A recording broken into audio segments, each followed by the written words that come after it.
Brace yourself for the wildest ride of your life. It's the craziest book Chris Aiken has ever written, and other things I should not say. Get ready for over 500 pages of pure, unfiltered debauchery.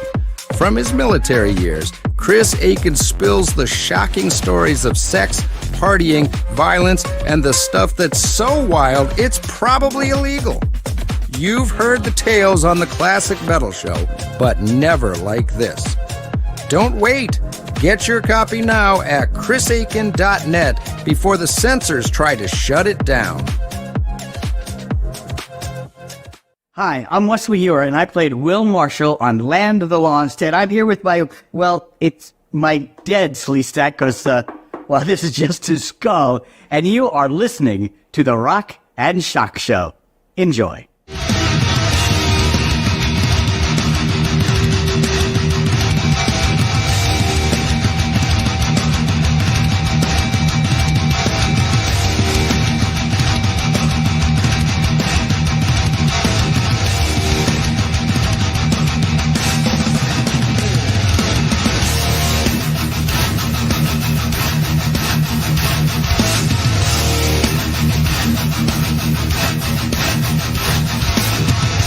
Hey, what's up, Rock and Shock Nation? Welcome to another edition of the original hard rock, heavy metal, and horror themed program. I'm your host, Ray Trenton Toman, and I really want to thank you guys for stopping by and checking us out. Remember to visit us on the web at rockandshockshow.com. Again, that's rockandshockshow.com. And if you're not already a member of the Rock and Shock Nation, I just encourage you guys to do that today. Now let's get this program started. And here's one from King Diamond. It's called Halloween, and it really sets the theme for today's program. You all know that every single night for us up here is goddamn Halloween!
That was King Diamond with Halloween.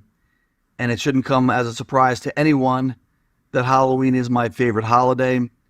I grew up in New Jersey, so during those fall months, there was so much to do. My family would always take a weekend trip to places like New Hope, Peddler's Village, Smithville, and take in all of those fall festivities. So there were so many memories that were created.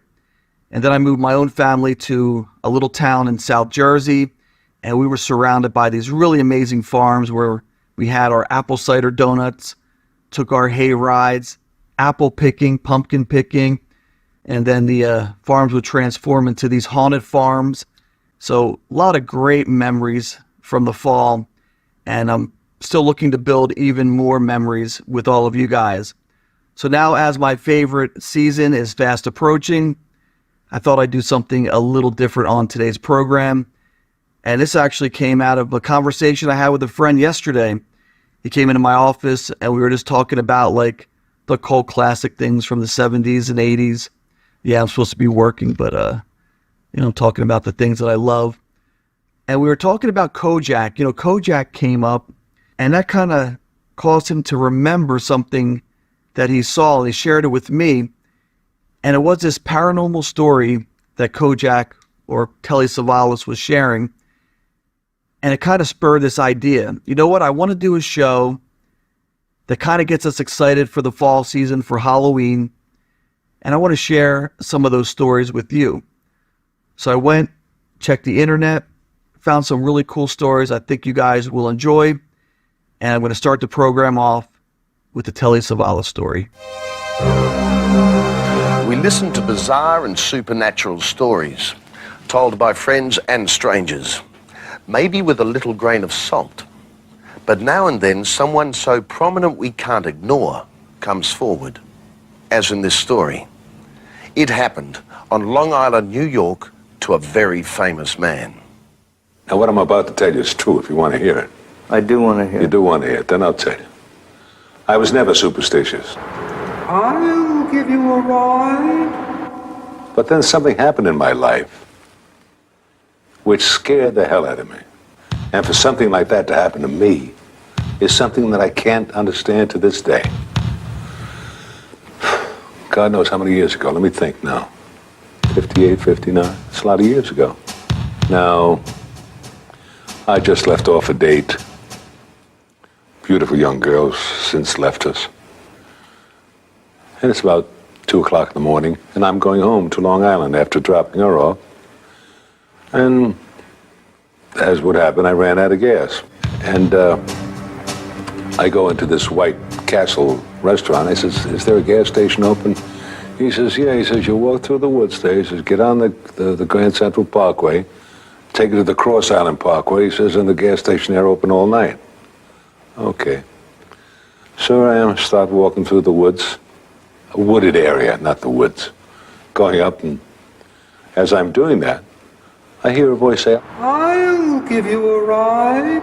I turn around, and there's this guy in the Cadillac. And I didn't hear the Cadillac. You hear the voice, and what do you see? I see a guy in a white suit, and I hear an effeminate voice. He say, I'll give you a lift. I said, that's very nice. I said, I'm going to a gas station. We get to the gas station, talking very nice. And I'm fumbling around in my pockets. And he says, I'll lend you $1. Well, I didn't ask him for money.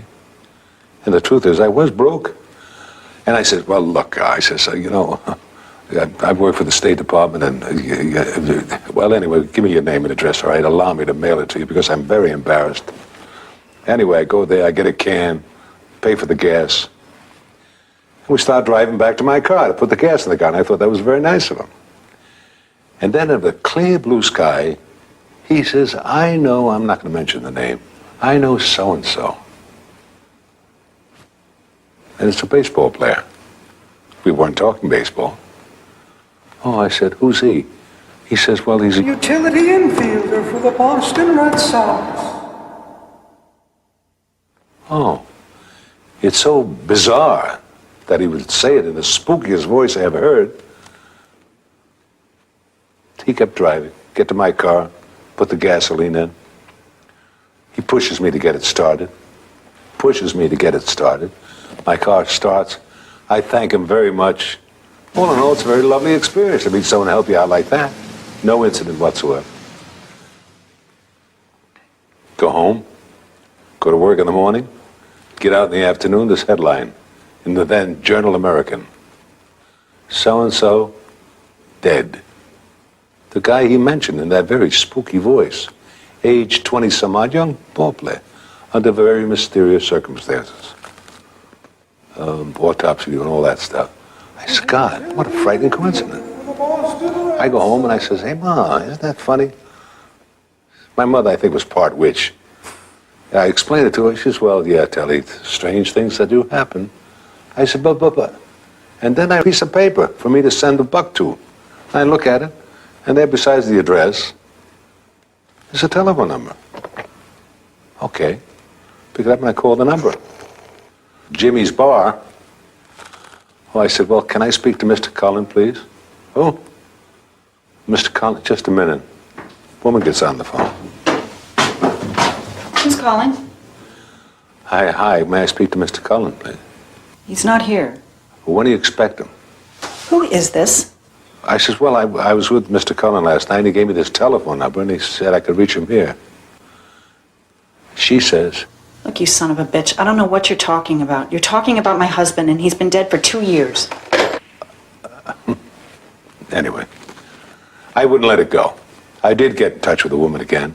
I did meet her in New York. She came down from Boston. Because, you know, this is a little too much. The clothes I described were the clothes he was buried in. The piece of paper that he gave me signed James Cullen. She brought a letter that he wrote her when he was in the Army. It had Jimmy on that.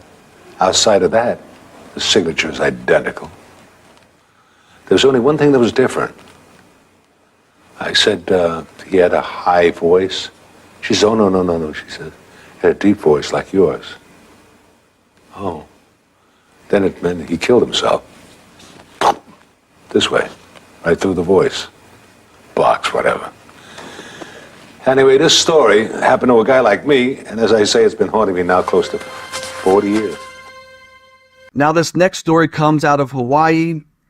It's a Hawaiian Police Department sergeant who's now retired, and he shares one of his paranormal experiences while on duty.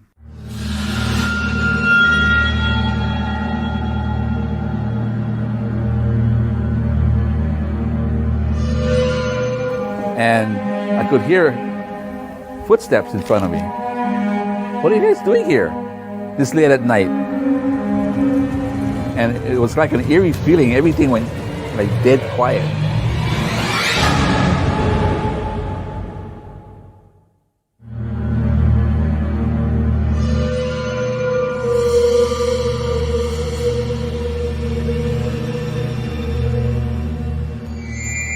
My name is Reggie Manoa. I joined the Honolulu Police Department on April 1st, 1971. I recently retired. It's been 50 long years, and in that years, I enjoyed my career. I worked in the Wahiawa district, both as a motorman and as a sergeant. And one night comes to mind. While I was patrolling Wailua area, I came across a lady on the roadway. She told me that her 2 daughters left the house to go play, but they never came home. So she asked if I can go look around and try to find them. So I went down to Thompson Corner, and there's a cattle gate. So I parked my car, and I had it face down the roadway with my headlights on, and I left it running. So I walked down the roadway, and I saw somebody up there. Found that it was an old man. So I asked him, hey, Tata, you saw any 2 girls, small girls, playing? And he just stared at me. You know, at that moment, I kind of felt kind of weird. I kind of got a little cold, and I said, you know, Tata, you saw the little girls, you know, playing out over here? and he just turned and then pointed down the roadway. So I went down that side, to search for the girls. So I started walking down the roadway, and I could hear footsteps in front of me. But when I shined my flashlight, there's nothing, but I could hear something. It was almost as if this footsteps was guiding me in the direction I needed to go. And then there was a rustle in the bushes next to me, and I turned, and there was an opening in the bushes. If I wasn't out there looking for the girls, I wouldn't even think about going into this bush. So I knew I had to go. So I walked in. After I went through the California grass, it opened up into a patch of holly cords. So to continue further, I had to kind of weave my way through it.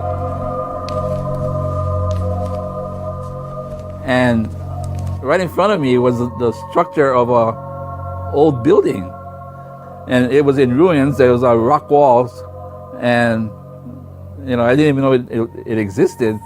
And from the looks from the outside, it looked like it could have been an old church or a chapel. So I approached it, and I shined my lights on the inside, and it was like an eerie feeling. Everything went like dead quiet.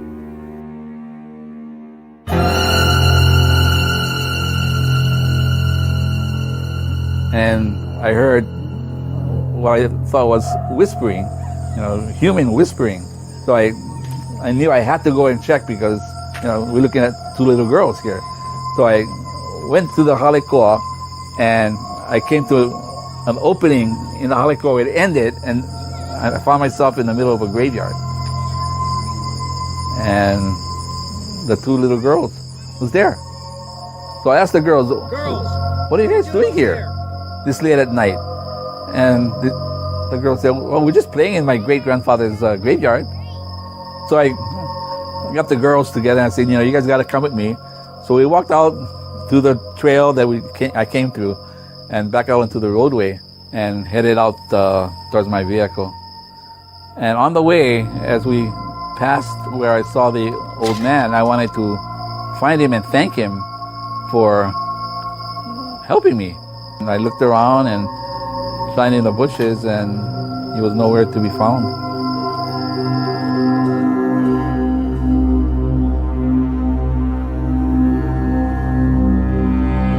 I have no doubt that someone, something, or some entity allowed me to find these girls by taking me down the right path.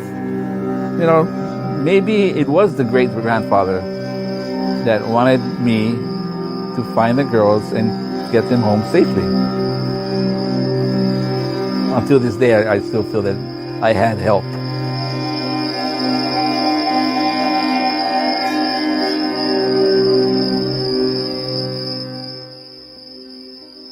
I shared this origin story because it reminded me of one of my own personal experiences.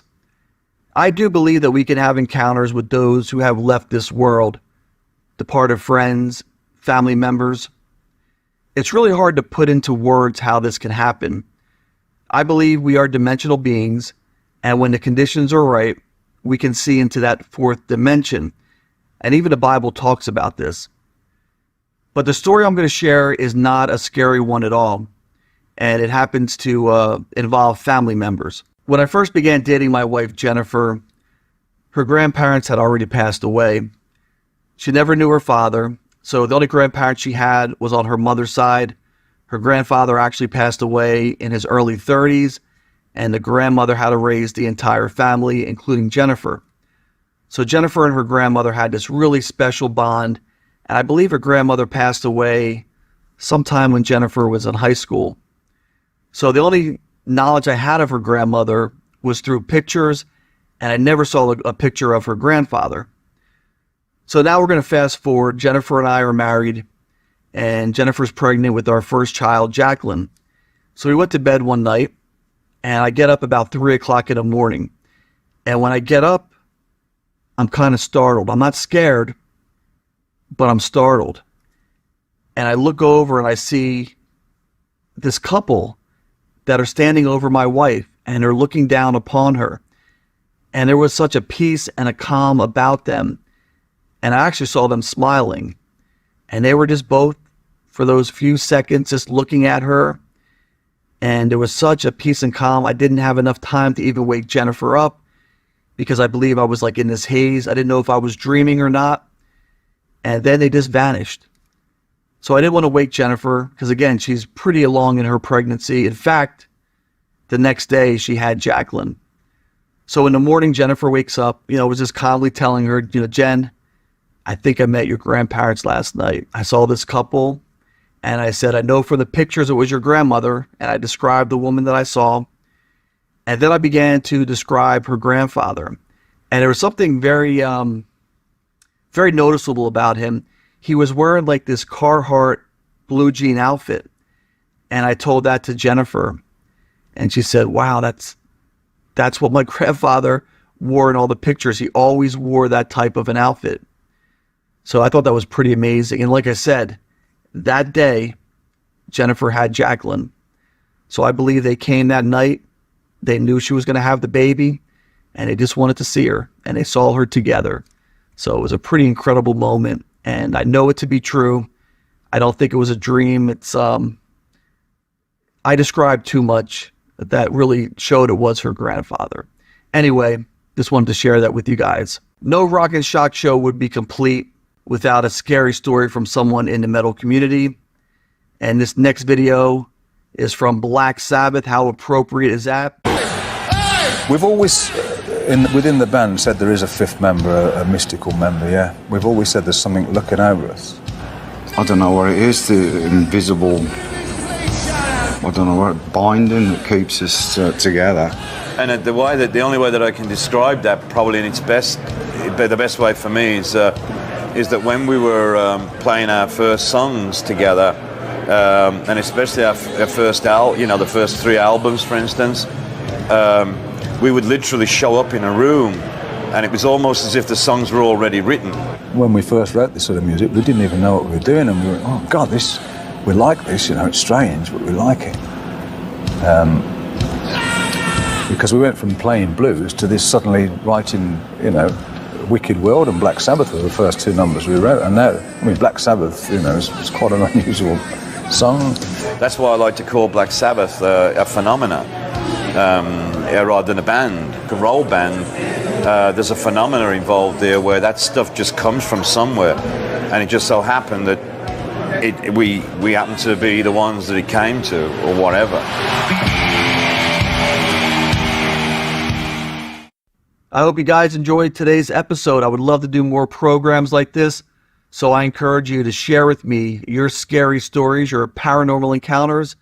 Send me an email, a video, and audio, and maybe we can include it on another program down the road. But again, I like to do programs like this to get us ready for the fall and the Halloween season. I'm going to share one more story with you. I've had quite a few scary stories throughout my lifetime. But this one was when I was living in Pemberton, and I was going to visit my friend Matt and his brother, and I was sleeping over at their house. They had like this older rancher, and they used to always tell me about Mrs. Hess, and I didn't believe them. They're telling me all these stories of what she would do, and she was more of a playful kind of ghost, and she would turn the TV off or turn the stereo up. So I go over there, and Matt's mom was getting ready for work. She was a nurse, and she would work overnights. So I was talking to her, and I'm like, Matt keeps on telling me about Mrs. Hess. She's like, oh, yeah, she's real. I was vacuuming the other day, and she would just turn the vacuum off, and, she's nothing sinister, just she's kind of playful. So I'm thinking now, they're just trying to play a joke on me. So anyway, I'm sitting on the couch, and this is when, cable first came out, and you had like a cable box, and you had to, hit these buttons. And also to turn the TV on, it wasn't with a remote. You had to actually turn it on. So he's in the shower, and I'm sitting on this couch, and all of a sudden the channels are just switching. And I'm yelling at Matt, like he's in the shower. I'm like, yo, dude, what are you doing? So when he gets done, he comes out. He's like, what are you yelling for? And I'm like, dude, this TV keeps on changing channels, and then it turned itself off. He's like, I'm telling you, it's Mrs. Hess. So I'm like, you got to be doing something. So anyway, we go to sleep, and again, this house is a rancher, and it has a basement. So we go into the basement, and there's like a little room with a couch where I was going to sleep, and then he's sleeping in the next room. And now it's pitch dark. I mean, you can't see anything. But I'm seeing this shadowy figure walk by me. So I yell out to him. I'm like, dude, what is going on? Are you like walking by me or something? And I can hear him from the bedroom, so I know obviously it's not him. And he's like, I'm telling you, it's Mrs. Hess. Just get used to it. So again, share with me your encounters. I would love to put them on the program. All right, guys, remember, stay metal, stay horror, and I'll see you soon. This concludes our broadcast day.